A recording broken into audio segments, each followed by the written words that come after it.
इस पे टॉक करूँगा।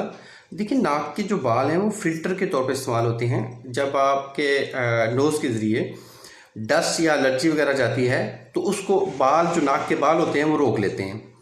अब क्या है जी कि जब डस्ट हमारे नाक के अंदर जाती है तो बलगम के साथ मिलके ये बालों को आपस में लपेट लेती है। डस्ट हमारे लंग्स पे जाके नहीं लगती, लंग्स सेट रहते हैं। देखिए, एलर्जी या डस्ट की वजह से लंग्स अफेक्ट होते हैं, जिसकी वजह से सांस लेने में मसला आता है और साथ बलगम की प्रोडक्शन ज़्यादा हो जाती है बॉडी में। तो इसलिए बाज़ का ऐसा होता है कि बाज़ का छींक आती है। छींक सेहत के लिए अच्छी है। छींक से वो वाली जो डस्ट हमारे नाक के अंदर होती है वो बाहर आ जाती है, और बाज़ का इसको लोग निगल भी लेते हैं। तो निगलने से जब जाके लंग्स पे लगती है तो लंग्स इफेक्ट होते हैं और सांस लेने में मुश्किल आती है। तो इसलिए नाक के बाल नहीं काटने चाहिए। जो नाक के नथनों से बाहर बाल आ रहे हैं उनको काट लें, नाक के अंदर से बाल कभी ना काटें। ये आपके लिए फ़ायदेमंद है, नुकसानदेह नहीं है।